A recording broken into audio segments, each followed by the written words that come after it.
The live TV, सच सबसे आगे। नमस्कार, द लाइव टीवी आप देख रहे हैं। आपके साथ मैं हूं आदित्य कुमार। दरअसल हल्द्वानी में जो कुछ भी हो रहा है वो आप देख रहे हैं, लेकिन इसके पीछे जो रची गई साजिश है, क्या वो आपको पता है?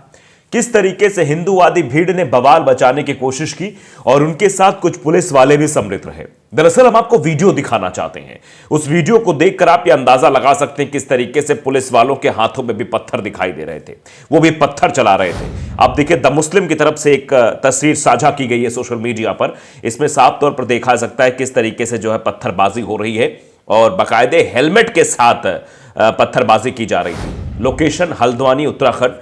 पुलिस ने लोगों को गोली मारने के लिए मशीन गनों का इस्तेमाल किया।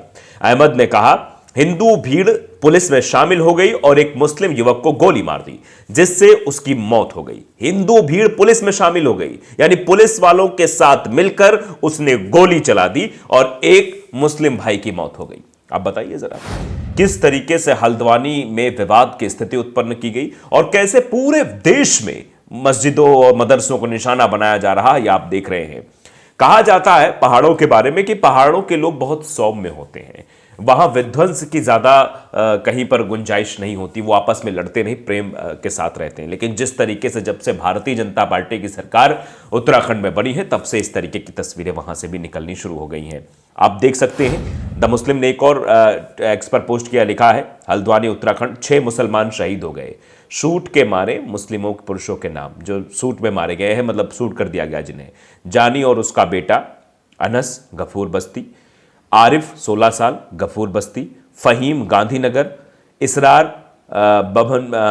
बनभूलपुरा, सीवान 32 बनभूलपुरा। सीवान, इसरार, फहीम, आरिस, जानी और उसका बेटा अनस, इन लोगों को गोलियों से भून दिया गया। अब बताइए जरा कि किसने ये उत्पात शुरू किया? लेकिन मीडिया ये खबरें आपको नहीं दिखाएगी। मीडिया में ये खबरें गायब कर दी जाएंगी, ये सच आपको नहीं दिखाया जाए किस तरीके से पुलिस वालों के साथ मिलकर ये पूरा गेम प्लान रचा गया। पुलिस की भीड़, पुलिस के लोगों के साथ मिलकर, मतलब पुलिस जो वहां खड़ी थी उनके साथ घुल मिल गए, वहां पर जो है स्थितियों को जायजा लेने लगे, ये करने लगे, वो उसमें गोली भी चला दी। और पत्थरबाजी की एक तस्वीर है जो मैं आपको दिखाना चाहता हूं, नरगिस बानो ने ये तस्वीर साझा की है। अब जरा इस तस्वीर को ध्यान से देखिए कि पुलिस वाले कैसे पत्थर बरसाते हुए दिखाई दे रहे हैं। आप देखिए ध्यान से, स्क्रीन पर आपकी तस्वीर है, उसके बाद क्या कुछ लिखा गया है वो भी हम आपको बताएंगे। तो आप समझिए किस तरीके के हालात वहां पर दिखाई दे रहे थे हल्द्वानी में, कि हल्द्वानी में पुलिस ने पत्थर बरसाए। उत्तराखंड के पुलिस को आप कैमरे में साफ देख सकते हैं कि आम नागरिकों पर पत्थर बरसा रही है। कोई अपना आशियाना और अपनी इबादत गाह को टूटने के बाद विरोध भी नहीं करेगा क्या? यानी ये सीधा सीधा एक छोटा सा विरोध था। इस विरोध को दबाने के लिए, इस विरोध को खत्म करने के लिए पत्थरबाजी का सहारा पुलिस की तरफ से लिया गया। आप देखिए, देख सकते हैं कैसे पुलिस पत्थर उठाकर फेंक रही है, इस वीडियो में साफ देखा जा सकता है। तो ये कहा जा सकता है कि पुलिस ही पत्थरबाजी कर रही थी, पुलिस ही भीड़ को उन्मादी बना रही थी, पुलिस ही भीड़ पर, जो भीड़ वहां पर एकत्र हुई थी, जो ये कह रही थी कि नहीं नहीं मदरसा नहीं तोड़ा जाना चाहिए, अपने धार्मिक चीज़ों को बचाने के लिए, धार्मिक बिल्डिंग्स को बचाने के लिए वो लोग मतलब प्रदर्शन कर रहे थे। क्या ये भी वो नहीं कर सकते? क्या वो ये नहीं कह सकते कि नहीं नहीं नहीं तोड़ा जाना चाहिए, ये नहीं होना चाहिए, हम लोग इसके खिलाफत में हैं? तो अगर वहाँ पर लोग इकट्ठा हो रहे हैं तो उनको इस तरीके से मार के भगाया जाएगा, इस तरीके से उन पर पत्थरबाजी की जाएगी। जो तस्वीरें नरगिस बानो ने साझा की हैं सोशल मीडिया पर, ये तो यही दर्शाती हैं कि किस तरीके से हल्द्वानी में जो उत्पात मचाया गया, वो तस्वीरें उसके सामने है। पुलिस वाले पत्थर बरसा रहे हैं। आखिरकार ये कैसा न्याय है कि पुलिस वाले ही पत्थर लोगों पर बरसा रहे हैं? और दूसरी जो तस्वीर दिख रही है, किस तरीके से देखिए, ये द मुस्लिम की तरफ से एक जो पोस्ट किया गया था, फिर से मैं दिखाना चाहता हूं कि पुलिस ने लोगों को गोली मारने के लिए मशीन गनों का इस्तेमाल किया, मतलब मशीन गनों का इस्तेमाल हुआ है। अहमद ने कहा कि हिंदू भीड़ पुलिस में शामिल हो गई, जो हिंदूवादी भीड़ थी वो पुलिस में शामिल हो गई और एक मुस्लिम युवक को गोली मार दी।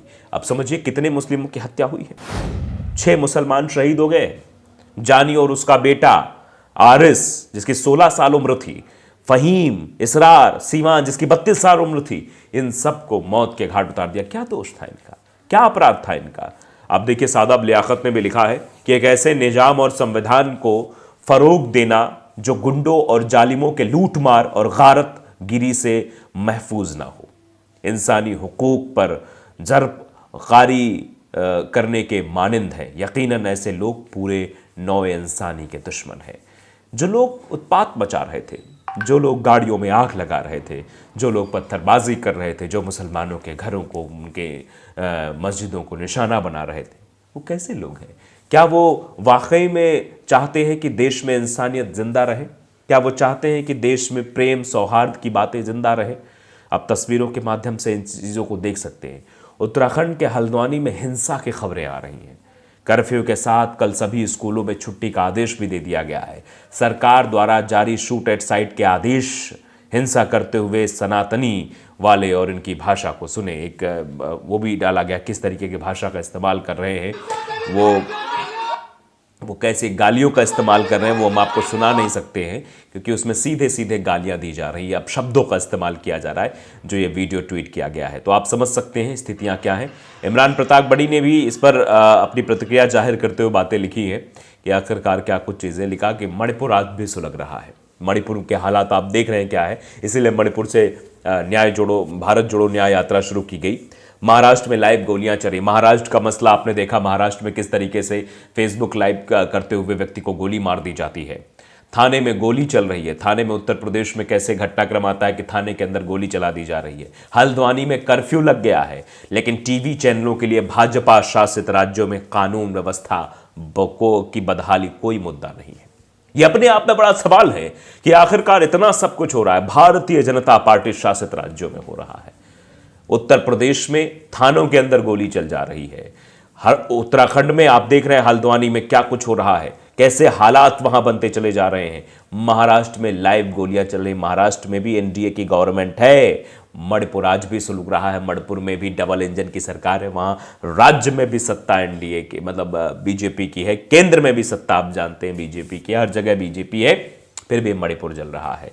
ये कैसे हालात बन गए हैं? लेकिन एक भी टीवी डिबेट नहीं होती है, एक भी खबर नहीं बनती है। यह खबर क्यों नहीं बननी चाहिए कि पुलिस वालों ने पत्थरबाजी क्यों की? क्यों इस पर डिबेट नहीं होनी चाहिए? क्यों बहस नहीं होनी चाहिए? या सिर्फ इस बारे में बहस होगी कि मुसलमान ही मुस्लिम है? 6 मुसलमानों को मार दिया जाता है, 5 1 6 मुसलमानों को मार दिया जाता है, उसके बाद भी कोई डिबेट नहीं हो रही, कोई चर्चा नहीं हो रही है। आखिरकार इस मसले को क्यों एक नैरेटिव सेट करने की कोशिश की जा रही है? क्यों विध्वंस उत्पन्न करने की कोशिश देश में की जा रही है? आखिरकार क्या उन पुलिस वालों पर कार्रवाई नहीं होनी चाहिए? क्या उन लोगों पर कार्रवाई नहीं होनी चाहिए जो भीड़ का हिस्सा बनकर इस तरीके का उन्माद फैलाने की हर जगह कोशिश करते हैं? क्यों ऐसे जगहों पर लगातार ऐसी बातें निकलकर सामने आ रही? जब भी बुलडोजर चलना, अवैध निर्माण, मुसलमानों के घर ही अवैध निर्माण में आते हैं, मुसलमानों की मस्जिदें मदरसे ही अवैध निर्माण में आते हैं। अब निर्माण तो बहुत सारे अवैध होते हैं। अगर देखा जाए तो पहले पुराने समय में जितने बड़े मकान हैं जिनका सही तरीके से कागज पत्तर नहीं है, वो अवैध की श्रेणी में आते हैं। मतलब मुसलमानों के घरों को अवैध करार दे दिया जाएगा, उनके घरों पर बुलडोजर चला दिया जाएगा, मस्जिदों पर बुलडोजर चला दिया जाएगा, मदरसों पर बुलडोजर चला दिया जाएगा। लेकिन अन्य किसी धर्म के मजहब का कोई जगह होगी तो वहां नहीं चलेगा, वो अवैध निर्माण भी क्यों ना हो। तो ये सब अपने आप में बड़ा सवाल है कि टारगेट करते हुए सब चीजें की जा रही हैं, और इस टारगेट होने की वजह से मुसलमान कितना अपने आप को प्रताड़ित महसूस कर रहा है, इस बात का शायद इल्म नहीं है। क्यों विदेशों में चर्चा हो रही है? फॉरेन में आप देखिए कंट्रीज में क्या प्रदर्शन हो रहा है कि भैया भारत में मुसलमानों को बुलडोज किया जा रहा है, उनके हितों की रक्षा नहीं की जा रही है। बड़ी कुर्सियों पर बैठे हुए शख्स की जिम्मेदारी होती है कि वो अल्पसंख्यकों के हितों की रक्षा करे, उसकी जिम्मेदारी बनती है। लेकिन वो जिम्मेदार लोग भी मुंह फेरने का काम करते हैं। वो जिम्मेदार लोग भी इस तरीके की बातें नहीं करते कि ताकि उनको ये सहजता महसूस हो कि नहीं हमारे साथ तो गलत हुआ है। फिलहाल जो चीज़ें हैं वो दिखाई पड़ रही हैं, और उनका जो तस्वीरों के माध्यम में चीज़ें आई हैं वो साफ साफ दिख रही हैं किस तरीके से पुलिस भी इसमें इन्वॉल्व दिखाई दे रही थी। द लाइव टीवी को अगर आपने सब्सक्राइब नहीं किया जरूर करिए, बेल आइकन दबाइए ताकि सच खबर आप तक पहुंचती रहे। नमस्कार। द लाइव टीवी, सच सबसे आगे।